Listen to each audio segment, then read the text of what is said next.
Hello friends, welcome back to new video. कल हमने class 1 start की थी यूआरओ के लिए और आज मैं उसकी दूसरी क्लास लेकर आई हूँ। कल हमने पहली क्लास के अंदर उसका सामान्य परिचय पढ़ा था और अध्याय 1 और अध्याय 2 हमने स्टार्ट कर दिया था। अध्याय 2 के अंदर हमने धारा 5 तक कंप्लीट कर दिया था। ठीक है, चलिए एक बार इसका समराइज कर लेते हैं और आप भी इसी प्रकार से डेली इसका समराइज करिए ताकि आपको लास्ट टाइम में याद रहे। देखिए, शॉर्ट में मैं बता देती हूँ कि कल हमने क्या पढ़ा था। सबसे पहले हमने अध्याय 1 पढ़ा था। अध्याय 1 में हमने 2 धाराएं पढ़ी थी, धारा 1 और धारा 2। धारा 1 में हमने नाम, सामान्य उसका नाम, उसका प्रसार और लागू होने की तिथि पढ़ी थी। ठीक है, तिथि याद है ना आपको? अधिसूचना कब जारी हुई और लागू कब हुआ? तो अधिसूचना जारी हुई थी 11 को। अधिसूचना 11 सितंबर मैंने याद करवाया था, 11/9/9 यानी कि 2009, और 4 दिन बाद में ही वो लागू हो गया था यानी कि 15/9 और 2009 को। ठीक है, फिर हमने दूसरा देखा था उसकी परिभाषाएं। 2 में क्या है? परिभाषाएं। फिर हमने अध्याय 2 देखा था। मैंने आपको बताया था कि अध्याय 1 जो है वो हमारे सिलेबस में नहीं है, लेकिन क्योंकि इसका पूरे अधिनियम का ही सामान्य परिचय इसमें है, इसलिए आपको ये चीज़ याद रखनी है।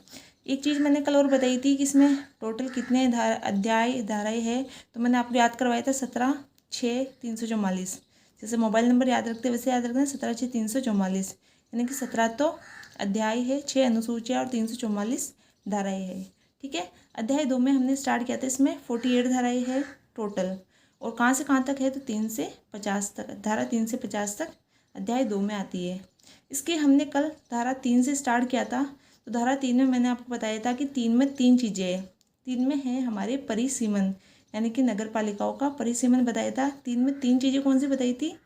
कि एक तो नई नगर पालिका का गठन करना हो, या फिर पुरानी को समाप्त करना हो, या फिर विलय करना हो एक नगर पालिका का दूसरी नगर पालिका में। इसका डिटेल मैंने कल आपको समझा दिया था, ये सिर्फ आज याद करने के हिसाब से मैं बता रही हूँ। ठीक है, ये तीनों करेगा कौन? सरकार करेगी। एक चीज़ नोट लगवा के मैंने आपको याद करवाई थी कि अगर सिर्फ सीमा में परिवर्तन करना हो तो कौन करेगा? कलेक्टर। ये क्वेश्चन आ सकता है, तो उसको याद रखिएगा। ठीक है, फिर हमने धारा 4 पढ़ी थी। 4 में मैंने आपको याद करवाया था छूट। 4 में याद करनी है छूट।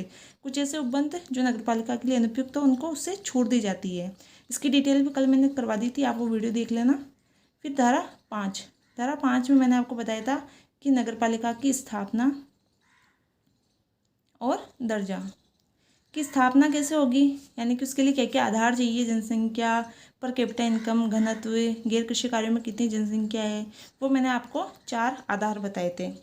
और दर्जा यानी कि मान लीजिए कोई, ये चीज़ कल मैंने नहीं बताई थी, आज मैं बता देती हूँ कि अगर कोई नगर पालिका है, उसको किसी वहाँ पर कोई सांस्कृतिक विकास हो रहा है, कोई पर्यटन की दृष्टि से विकास हो रहा है, या कोई औद्योगिक विकास हो रहा है, तो उसको फिर औद्योगिक नगरी का दर्जा दे दिया जाता है। ठीक है, औद्योगिक नगरी का दर्जा दे दिया जाता है।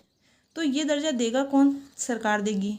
ठीक है, सरकार उसको ये दर्जा देगी, और ये सरकार अगर दर्जा दे देती है तो फिर नगर पालिका इसके ऊपर किसी भी प्रकार के कोई भी कानून या नियंत्रण नहीं कर सकती है। ठीक है, ये चीज़ आपको याद रखनी है। चलिए आज हम स्टार्ट करते हैं धारा 6 से। धारा 6 के अंदर है हमारे नगर पालिका की संरचना। इसको भी हाथों हाथ याद कर लीजिए। 6 से संरचना, 6 से संरचना। आप इसको 2-3 बार बोलेंगे तो अगर सीधा पूछे धारा 6 में क्या है तो संरचना। अध्याय धारा 6 के अंदर संरचना, नगर पालिका की संरचना कैसी है? संरचना नगर पालिका की कैसी होगी? तो देखिए, कोई भी नगर पालिका का मतलब फिर से वही बता दूं कि तीनों निकाय आते हैं, नगर परिषद, नगर पालिका और नगर निगम। ठीक है, तो अगर कोई भी निकाय है उसमें कम से कम कितने वार्ड होने चाहिए? 13 वार्ड होने चाहिए। ठीक है, तो नगर पालिका बनेगी कम से कम 13 वार्डों से मिलकर। इसमें 3 प्रकार के सदस्य होते हैं। कितने प्रकार के सदस्य होते हैं? 3 प्रकार के, निर्वाचित, पदेन और मनोनीत। निर्वाचित सदस्य हम सभी जानते हैं कि इन 13 वार्डों से जो चुनकर आएंगे वो निर्वाचित सदस्य है। तो कम से कम 13 वार्ड है, तो कम से कम सदस्य भी कितने होने चाहिए? 13। इनका कार्यकाल कितना होगा? 5 वर्ष। पदेन सदस्य किसे कहते हैं? तो पदेन सदस्य, जहाँ पर भी शब्द आता है पदेन का मतलब है कि वो ऑलरेडी किसी पद पर है। कोई व्यक्ति है, ऑलरेडी किसी पद पर है, उस पद पर होने के कारण वो नगर पालिका का सदस्य है। ठीक है, समझ में आ गया आपको। पदेन सदस्य किसे कहते हैं कि वो किसी पद पर है इसलिए वो नगरपालिका का सदस्य है, यानी कि उस क्षेत्र के जो जनप्रतिनिधि है, जो एमएलए और एमपी होते हैं, वो इन नगरपालिकाओं के भी सदस्य होंगे। तो जो सबसे जो नीचे वाला निकाय होता है नगरपालिका, उसमें एमएलए होते हैं जो वहाँ के पदेन सदस्य होते हैं, और नगर परिषद और नगर निगम के अंदर एमएलए भी सदस्य होते हैं और एमपी भी सदस्य होते हैं। ठीक है, इनका कार्यकाल क्या होता है, जब तक वह एमएलए और एमपी के पद पर है, यानी कि जब पहला पद तो उनका एमएलए और एमपी का ही है, जब तक वो उस पद पर है तब तक वो इस पद पर है। ठीक है, फिर तीसरे सदस्य है मनोनीत सदस्य। मनोनीत सदस्य में आपको याद रखना है कि कोई ऐसा व्यक्ति जो नगरपालिका से संबंधित नियमों का या नगरपालिका से संबंधित विशेष अनुभव रखता हो, तो उसको इसका सदस्य बनाते हैं। कौन बनाएगा, मनोनीत कौन करेगा, राज्य सरकार करेगी। ठीक है, अब इसकी भी संख्या दे रखी है कि मनोनीत सदस्य कितने कितने होंगे। नगरपालिका में होते 6, नगर परिषद में होते 8 और नगर निगम में होते 12। 6, 8, 12। ठीक है, ये याद रखना है। और इन तीनों के अंदर कम से कम एक सदस्य दिव्यांग होना चाहिए। ये इसमें है कि एक सदस्य क्या होना चाहिए, दिव्यांग होना चाहिए। इनका कार्यकाल अनिश्चित होता है, क्योंकि देखिए ये मनोनीत किए जाते हैं तो राज्य सरकार जो जब चाहे इनको हटा सकती है, इसलिए इनका कार्यकाल क्या होता है, अनिश्चित होता है।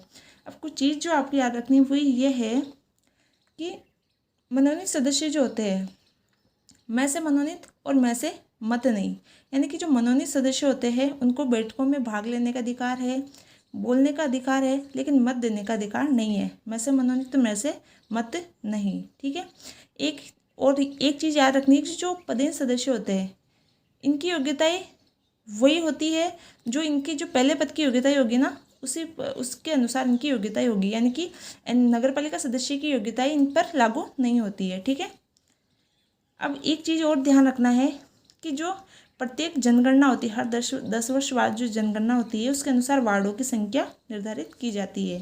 तो वार्डों की संख्या का निर्धारण कब किया जाता है, क्वेश्चन पूछ सकते हैं। तो प्रत्येक जनगणना के बाद वार्डों की संख्या में परिवर्तन हो जाता है। ठीक है, इसकी जो 6 की उपधारा 3 है, 6 का आधा कर लेना 3।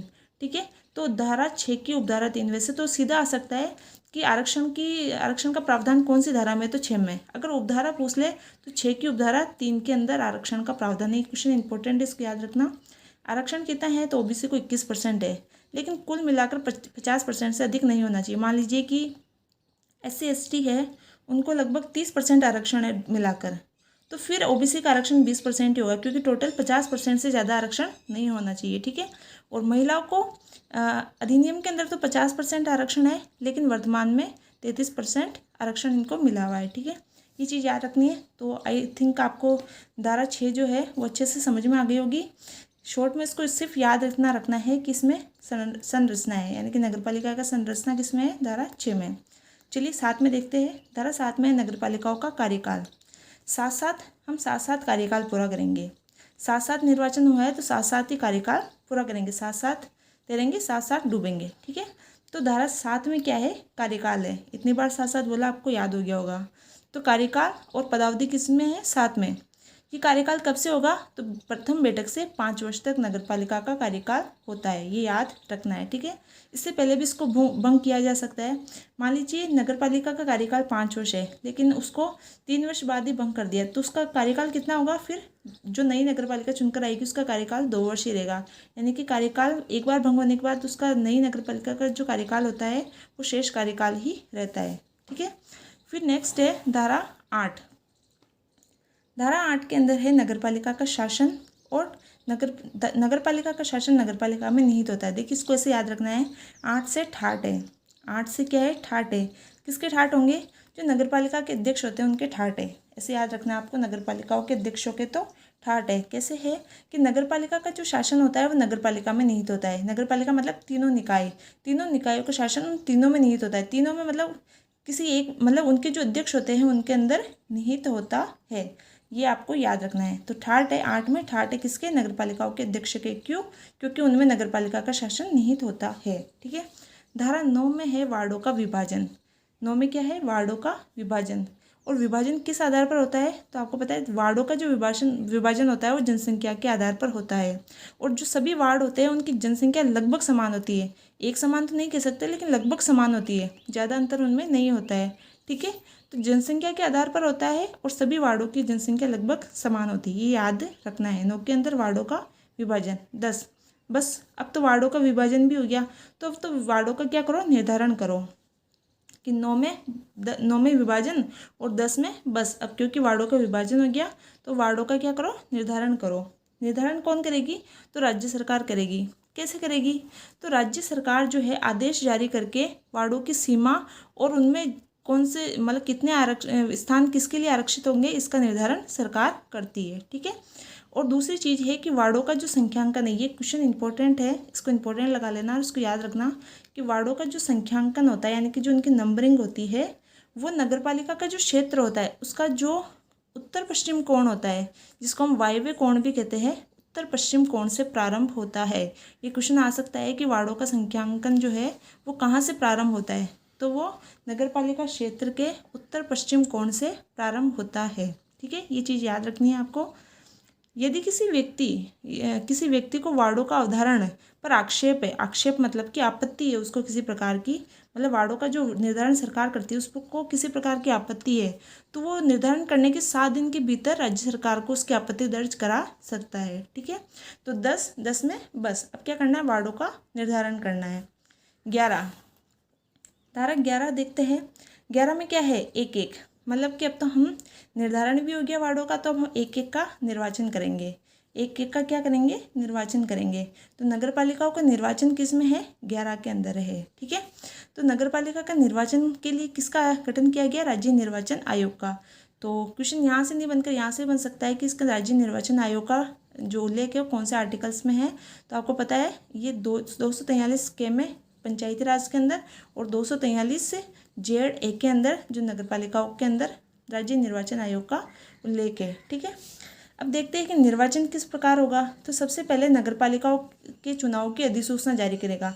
कौन करेगी, राज्य सरकार करेगी। क्वेश्चन पूछ सकते हैं कि नगरपालिकाओं के चुनाव की अधिसूचना कौन जारी करता है, राज्य सरकार। लेकिन उनसे संबंधित तिथियों का निर्धारण कौन करता है, कि मतलब कब उनके चुनाव होंगे, ये जो तिथियां निर्धारण होता है ये कौन करता है, तो ये राज्य निर्वाचन आयोग करता है, ठीक है। यदि नगरपालिका पहले ही भंग हो जाए, मान लीजिए उसने अपना कार्यकाल पूर्ण नहीं किया है और वो पहले ही भंग हो जाती है, तो उसके नई नगरपालिका का चुनाव कब करवाना चाहिए, तो 6 माह के अंदर अंदर चुनाव होना चाहिए, ठीक है। ये चीज़ मैंने पहले बताई थी कि नई नगरपालिका जो होती है उसका कार्यकाल कितना रहता है, तो शेष अवधि रहता है, लेकिन उसका चुनाव कितने टाइम में हो जाना चाहिए, तो 6 माह के अंदर अंदर हो जाना चाहिए, ठीक है।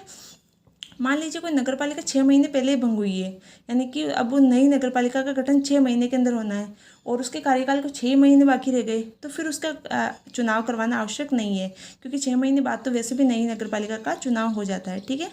ये चीज़ भी याद रखनी है, भी कोई एग्जाम था उसके अंदर पूछा गया था ये क्वेश्चन। फिर है कि राज्य सरकार यानी कि राज्यपाल राज्य निर्वाचन आयोग को चुनावी मशीनरी उपलब्ध करवाता है। देखिए हमारा राज्य निर्वाचन आयोग जो है 1 सदस्य होता है, ठीक है। तो वो अकेला तो सारा कार्य नहीं कर सकता है, तो वो जिनके सहयोग से जो कार्य करता है उसको कहते हैं हम चुनावी मशीनरी। और ये चुनावी मशीनरी कौन उपलब्ध करवाता है, तो राज्यपाल करवाता है या राज्य सरकार हम कह सकते हैं, ठीक है। फिर है धारा 12 मान लीजिए कि राज्य निर्वाचन आयुक्त है वो 12 मतलब कि बाहर गया हुआ है, ठीक है। राज्य निर्वाचन आयुक्त बाहर गया, हमने निर्वाचन करवाया, निर्वाचन करवाने के लिए निर्वाचन आयुक्त तो चाहिए ही होगा। अगर मान लीजिए निर्वाचन आयुक्त बाहर गया हुआ है, 12 मतलब बाहर गया हुआ है, तो उसके कार्यों का प्रत्यायोजन करके जाएगा, यानी कि हस्तांतरण, कि वो अपने कार्य किसको सौंप कर जाएगा, उसकी जगह कोई ना कोई तो होना चाहिए कार्य करने के लिए। तो 12 से बाहर गया है, कौन गया है, निर्वाचन आयुक्त गया है। तो राज्य निर्वाचन आयोग की कृतियों का प्रत्यायोजन किस में है, धारा 12 के अंदर है। अगर आयुक्त बाहर गया है तो वो अपने कार्यों का प्रत्यायोजन किसको करेगा, उप निर्वाचन आयुक्त को, उसकी जगह कार्य कौन करेगा, उप निर्वाचन आयुक्त। और मान लीजिए वो भी नहीं है तो फिर कौन करेगा, राज्य निर्वाचन आयोग का सचिव, जो IAS लेवल का होता है, ठीक है। फिर आया 13 के अंदर है निर्वाचन नामावली। आप ऐसे याद रखिएगा 13 में क्या है, निर्वाचन नामावली यानी कि वोटर लिस्ट।